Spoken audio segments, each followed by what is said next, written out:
The Angeles Crest Highway is 66 miles of twisting pavement carving through the San Gabriel Mountains. It is a legendary destination for car enthusiasts, and it is also incredibly unforgiving. On a December afternoon, 55-year-old Vincent Zampella, the acclaimed video game creator who brought us the Call of Duty franchise, lost control of his vehicle coming out of a tunnel here, slamming headfirst into a concrete barrier. He died at the scene. The car he was driving was a Ferrari 296 GTS. It is a plug-in hybrid supercar, sending a staggering 818 horsepower to the rear wheels. Not long ago, putting 800 horsepower to the ground was an engineering feat strictly confined to professional racetracks, managed by drivers wearing fire suits. Today, you can buy it with a license plate and drive it to the grocery store. Automakers claim that a dense web of modern electronic safety nets has domesticated these fighter jet-level machines. But we have to ask if this technology has actually made them safer for civilians, or if it has simply created a fatal illusion of control. When you press the throttle on a car producing this much power, you are asking 4 patches of rubber to violently rotate against the asphalt. The sheer rotational force actively wants to tear traction apart. This timeline chart maps average human reaction times against the millisecond trajectory of a high-velocity spinout. By the time a normal driver finishes processing the visual cue that the rear wheels are breaking loose, the car has already rotated past the point of physical recovery. Engineers understood this math. They knew that handing over 800 horsepower to a completely organic, unassisted human driver would result in immediate, lethal consequences.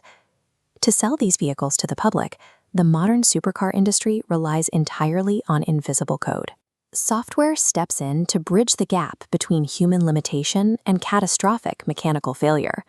To understand how heavily we rely on that code today, we have to look back to the 1980s. The era of Group B rally racing birthed a generation of extreme road cars built with absolute mechanical honesty. Consider the 1987 Ferrari 288 GTO Evoluzione. It weighed just 940 kilograms and produced 650 horsepower. Its power-to-weight ratio could outrun nearly anything of its time. That prototype led directly to the road-going 1989 Ferrari F40, which delivered 478 horsepower from a twin-turbo V8. These cars had no traction control. They had no anti-lock brakes. The interiors were stark, completely devoid of computer intervention. These early supercars were terrifying to drive fast, and that was the point. They demanded profound skill and violently punished any driver error. The danger was transparent, making it impossible to ignore.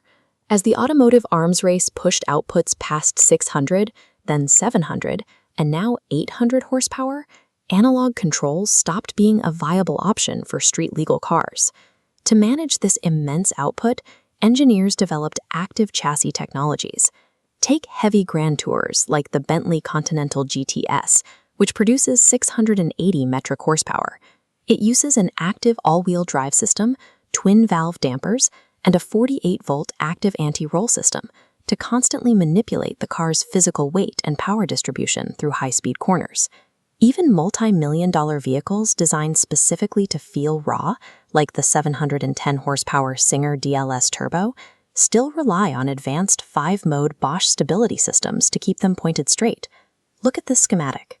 When the computer detects rear wheel slip, it instantly cuts torque and applies targeted brake pressure to the opposite front wheel, correcting trajectory.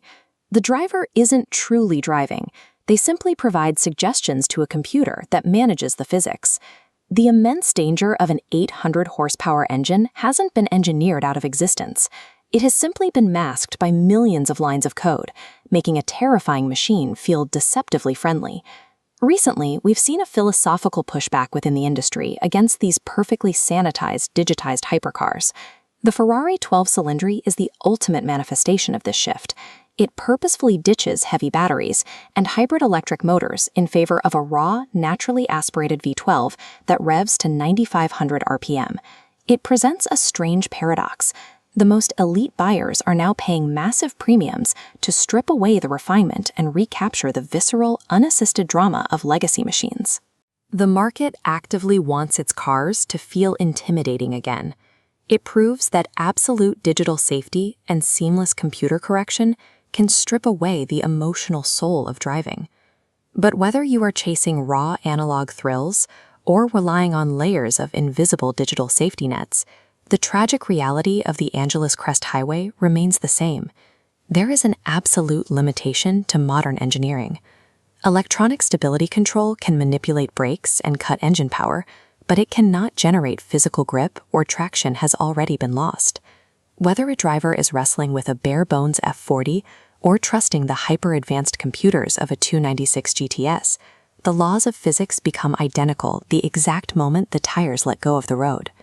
Modern supercars haven't actually conquered the danger of extreme speed. They have only hidden the edge of the cliff, making drivers feel invincible right up until it is too late to hit the brakes.